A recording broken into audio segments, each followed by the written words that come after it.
La machine argentée que je pilotais, lentement, se dirigeait vers la galaxie NGC 4565. Je revenais d'Epsilon du Bouvier sans information à fournir. Rien ne s'y passait. Du moins, rien que je n'aurais pu distinguer par mes sens de xérophile artificiel. Comme nombre des miens, j'avais été fabriqué par des êtres à la conscience dite supérieure pour sillonner l'océan universel. Des milliers d'années leur avaient été nécessaires pour nous créer à mesure que leur technologie progressait. À présent, ils avaient quitté la forme physique qu'ils adoptaient avant. Un corps rond d'une pièce dont partait à mi-hauteur nombre de filaments de couleurs indéfinissables. Bien sûr, je dis indéfinissable à travers nos yeux. Ils ne nous avaient pas donné la vision de ce qu'eux-mêmes appelaient la couleur.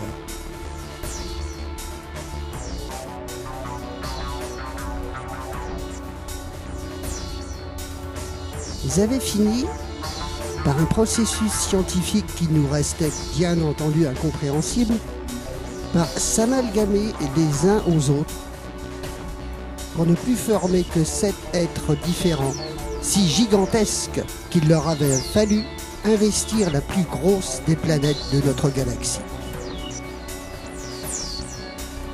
Ils n'avaient besoin ni d'atmosphère, ni d'eau, ni de nourriture, ce dont leurs ancêtres, des éons et des éons avant notre époque, ne pouvaient, à ceux qui nous avaient enseigné, se passer.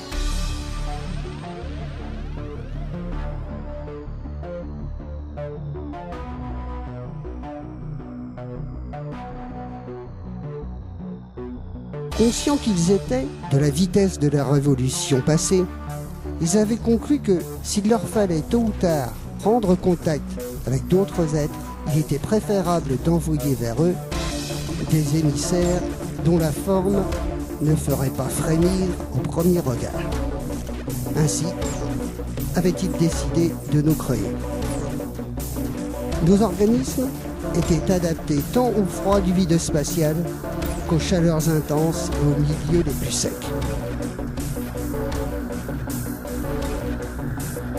Nous avions déjà depuis des centaines d'années visité nombre de planètes où les milieux s'avéraient trop hostiles pour que la vie s'y développe.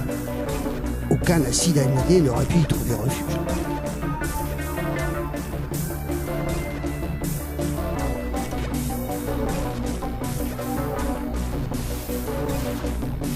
Nous avions également été croisés par des milliers de comètes, certaines entraînant plusieurs de nos vaisseaux dans son sillage. Des dizaines d'entre nous étaient morts, et bien que nous fussions tous très éloignés les uns des autres, nous ressentions la mort de chaque individu, au plus profond de nous-mêmes.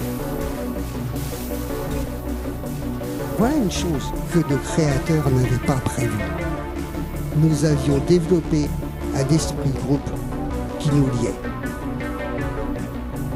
De NGC 4889, un message me parvint. L'un des nôtres était enfin en contact avec une forme de vie différente.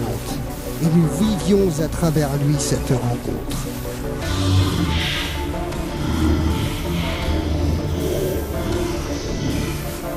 Disait la créature.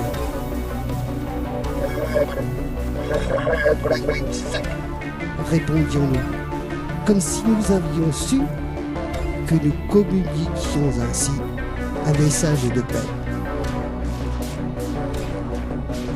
C'était pourtant impossible. Comment aurions-nous pu connaître son langage? Alors nous comprîmes. Nous, les êtres artificiels, voulus et créés par d'autres, avions échappé à toute forme de contrôle. L'océan cosmique nous avait fait cadeau de la liberté et d'une conscience. Tous nos vaisseaux convergèrent vers le lieu de rencontre.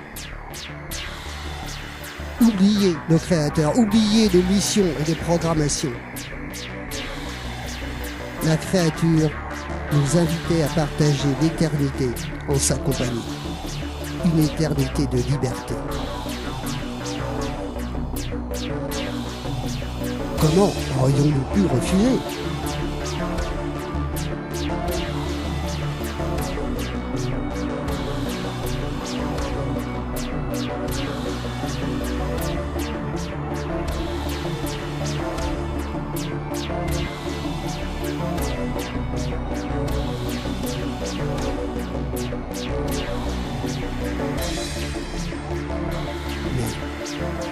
Pourquoi avions-nous l'impression d'entendre un rire ironique à mesure que nous nous rapprochions d'elle ?